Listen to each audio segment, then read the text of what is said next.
रहमतुल्लाहि व बरकातुहू वस्सलातु वस्सलामु अला रसूलिल्लाह अम्मा बाद। एक भाई है, उन्होंने सवाल किया कि डॉक्टर जाकिर नायक साहब कहते हैं कि रफ़ेदन करे या ना करे नमाज हो जाएगी। डॉक्टर इतना सारा रफ़ेदन करते मतलब, और उनने थोड़ी कहा कि मैं ही सही हूँ। ये भी एक तरीका है, दोनों तरीके सही है। ये मेरे नजदीक अफजल है, ठीक है, इसके नजदीक हाथ रखना अफजल है। कोई हदीस में तो नहीं हाथ नीचे रखो तो नमाज नहीं, अब रफ़ेदन की नमाज नहीं पढ़ता है, नाफ के नीचे रख कर पढ़ता है, ठीक है। और अगर किसी भी तरीके से नमाज पढ़ता है तो माशरे में, दुनिया के नज़दीक लोगों में वो नमाजी है, नमाजी है।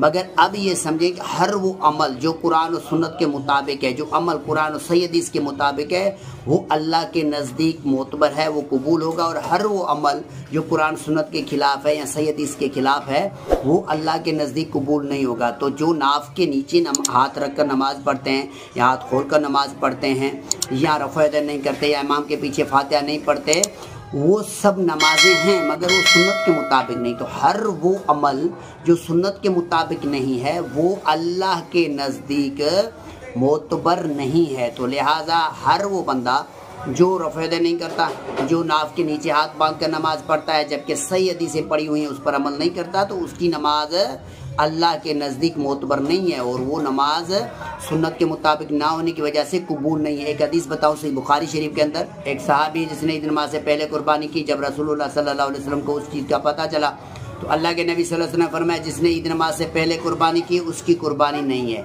कुर्बानी में से कुछ भी नहीं है। और जिसने ईद नमाज के बाद कुर्बानी की उसकी कुर्बानी कबूल हो गई।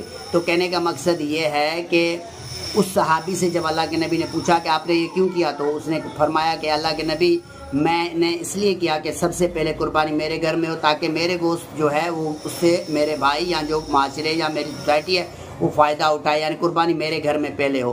तो देखो उसकी नेक नियति थी। तो अल्लाह के नबी सल्लल्लाहु अलैहि वसल्लम ने फरमाया, कुर्बानी नहीं, ये सिर्फ जस्ट गोश्त है, बकरी का गोश्त है, ये कुर्बानी में से कुछ नहीं। तो कहने का मकसद ये है कि सहाबी हैं, उसने जो अमल किया और वो नमाज से पहले किया, रसूलुल्लाह की सुन्नत के मुताबिक उसने कुर्बानी नहीं की, तो उसकी कुर्बानी अल्लाह के नज़दीक ज़रा भी कुर्बानी नहीं।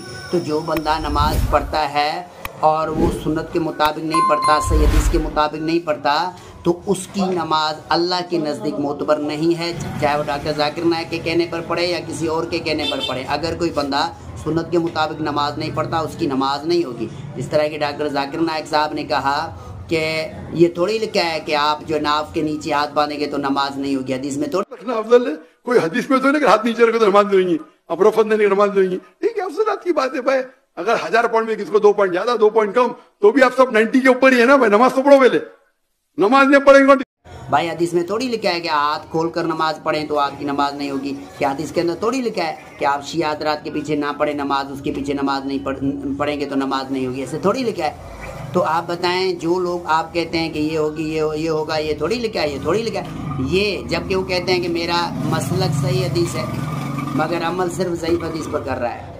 वो कहता है डॉक्टर जाकिर साहब के मैं जो है सही हदीस मेरा मनहज है, सही हदीस पर मेरा अमल है, जबकि आप सब ने देखा कि उसने सब उन लोगों का साथ दिया जो ज़ईफ़ हदीस के पैरोकार है। ये कहना डॉक्टर जाकिर नायक का कि जिस तरह के चाहें आप नमाज पढ़ें बस पढ़ें, ये इस्लाम नहीं है। जिस तरह नहीं, जिस तरह चाहे नमाज पढ़े इस तरह नहीं, जिस तरह अल्लाह के नबी ने फरमाया इस तरह पढ़े। नबी फरमाता है सल्लू कमा रअयतमुनी उसल्ली, नमाज इस तरह पढ़े कि जिस तरह मुझे पढ़ते हुए देखते हैं। और डॉक्टर साहब कहते हैं जिस तरह चाहें पढ़े, इससे थोड़ी है कि जिस तरह चाहें पढ़े, कोई अमल जिस तरह चाहे करे, जो आपको मजा है। मेरे बड़ों ने कहा, मैं हनफी हूँ लेकिन कुछ चीज पे तहकीक की, इस पे मैं तहकीक पूछी तो मुझे इत्मीनान है, लेकिन मैं बाहर फतवा नहीं दूंगा, ठीक है, इसको बोलते बड़ापन, उसका हाफिज कर दूं। ये उनका बड़ापन था, ये बड़ापन नहीं था, ये आप लोगों की इंतहाई गलती है। ये आप मिसलीड कर रहे हैं लोगों को कि भाई जिस तरह चाहे आप अमल करें, ऐसे थोड़ी है कि जिस तरह चाहे आप अमल करें। जिस तरह अल्लाह फरमाता है, अल्लाह के नबी फरमाया इस तरह ही करना है, जो सही हदीस बोलते हैं इस तरह करना है। मुसलमान के लिए